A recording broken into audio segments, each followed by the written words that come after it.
여러분 안녕하세요. 금요일 레위기 11장 후반부 말씀을 살펴보는 시간입니다. 우리가 예수님을 믿는 삶이 푸른 초원을 걷는 삶이라 생각할 수 있지만 사실 그렇지 않을 때가 많습니다.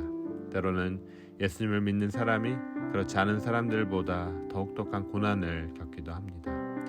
더 많이 울어야 할 때가 있고 더 많이 고독하고 외로운 시간을 보내기도 합니다.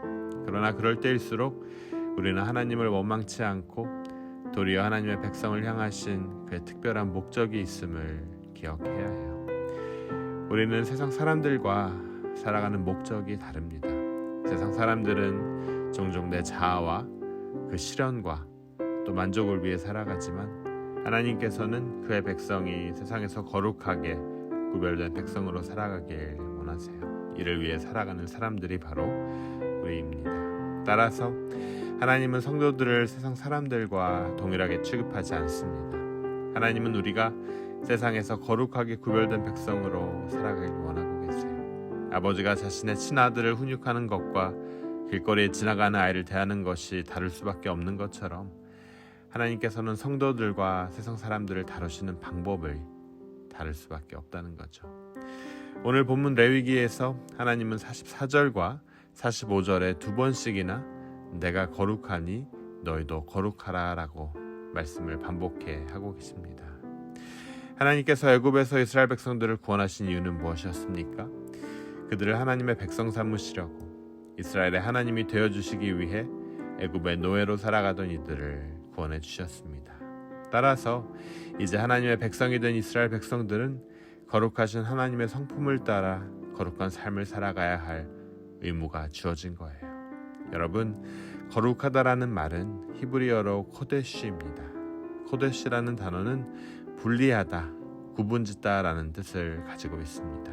즉, 거룩하다라는 것은 세상의 더러운 것들, 부정한 것들로부터 자기 자신을 깨끗하게 보존함을 가리킵니다. 우리는 세상의 죄로부터 자신을 분리시키고 우리 영혼의 거룩함을 지키기 위해 성결한 삶을 살아야 하는 존재죠.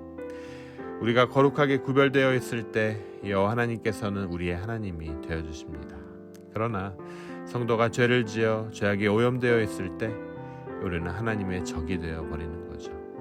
따라서 우리는 할 수 있는 대로 죄를 남겨두지 말고 끊어버려야 합니다. 죄를 짓고 에덴 동산을 떠나야 했던 아담과 하와는 그 이후 얼마나 후회했을까요? 그들은 선악과를 따먹는 죄를 지음으로 말미암아 하나님과의 친밀한 교제를 잃어버렸습니다.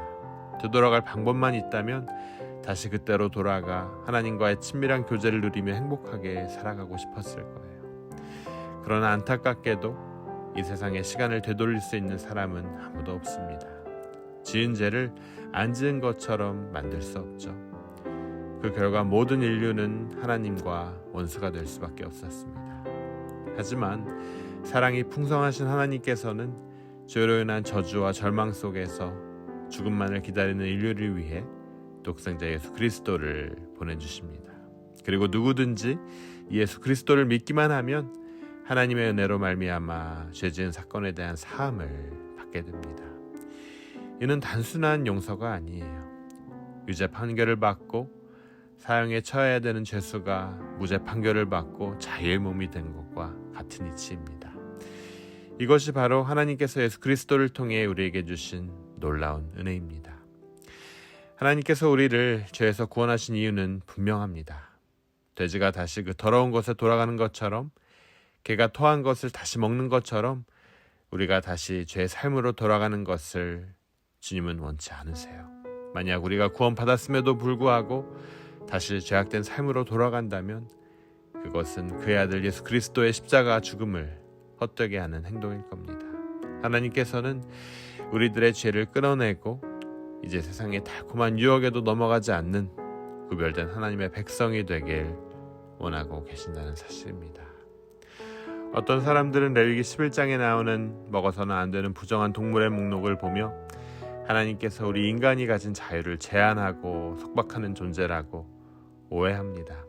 하지만 하나님께서는 우리에게 거룩한 삶을 살라고 말씀하시는 이유가 우리가 가진 자유를 빼앗거나 생활을 억누르려고 하는 것이 아니라 세속적인 삶을 살아가는 세상 사람들과 구별하시기 위해서라는 사실이죠. 하나님의 법이 없는 세상 사람들은 무질서한 삶을 살아갑니다. 그렇지만 하나님의 말씀을 받은 성도들은 하나님의 질서에 따라 순종하며 살아갑니다. 그러할 때 우리들은 거룩한 삶을 통해 새롭게 변화되고 구별된 하나님의 참 백성으로서 이 세상을 살아갈 수 있게 됩니다. 여러분, 가장 깨끗한 물에 사는 물고기 쉬리 들어보셨죠? 이들은 물이 조금만 오염돼도 죽는다고 합니다. 하나님의 백성도 마찬가지예요. 우리가 세상에 더러운 죄에 물들어 버리면 이미 하나님의 백성으로서의 그 정체성은 죽게 된다는 거죠. 더 이상 그 정체성을 갖고 있는 사람들이 아니죠. 우리의 영혼도 파괴되어 버리고 맙니다. 따라서 하나님은 우리가 생명을 얻고 더 풍성하게 누리기를 원하고 계시기 때문에 우리들에게 거룩한 백성으로 살 것을 요구하고 계십니다. 하지만 여러분, 예수님으로 인해 이제 모든 율법이 맞춰지게 되었습니다. 음식에 대한 율법도 마찬가지입니다. 예수 그리스도를 믿는 사람은 더 이상 이 음식 규정을 지키지 않아도 됩니다. 그래서 예수님께서는 모든 음식은 깨끗하다라고 선언하셨고요. 베드로가 환상 가운데 율법에 금지된 생명체들을 먹으라는 하나님의 명령을 받고 거부하자 하나님께서 깨끗하게 하신 것을 속되다고 하지 말아라라는 음성을 듣습니다. 레위기 11장에 나오는 음식 규정은 예수 그리스도가 오시기 전까지만 해도 유효했던 잠정적인 규정이었습니다. 그리고 이제 예수 그리스도를 믿는 사람은 더 이상 음식을 가려 먹음으로 거룩함을 추구하지 않아도 됩니다. 성령께서 만들어내시는 삶의 변화를 통해 이제 거룩함을 추구합니다. 내가 거룩하니 너희도 거룩하게 되어야 한다는 하나님의 명령은 물론 우리에게도 여전히 유효합니다. 음식에 대해서는 이제 위생과 환경과 건강을 고려하면 충분합니다. 우리 믿는 사람들은 이제 성령의 법을 따라 거룩함을 추구하는 존재죠. 사랑하는 여러분, 거룩하신 하나님의 백성이 되기 위해서는 거룩한 삶을 사는 것만이 유일한 길입니다. 하나님께서는 우리들을 천국 백성으로 삼으시려는 특별한 목적을 가지고 오늘도 말씀으로 우리를 거룩하게 훈련시키고 계십니다.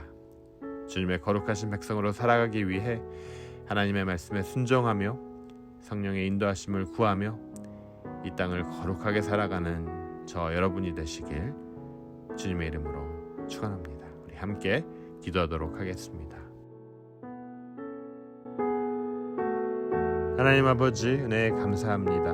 하나님의 아들 예수 그리스도를 우리에게 보내주셔서 완전한 거룩의 기준으로 보여주셨사오니 오늘 이 날을 살면서 먹어야 할 것, 생각해야 할 것, 또 행해야 할 것, 행하지 말아야 할 것, 실천해야 할 것에 대해 예수님을 따르는 자가 되게 하여 주시옵소서. 매일 말씀 안에서 또한 성령의 인도하심을 구하며 죄악된 이 땅에서 주님의 거룩하심을 구하며 사는 구별된 백성들 되게 하여 주시옵소서. 이 모든 말씀 예수 그리스도의 이름으로 감사하며 기도드립니다.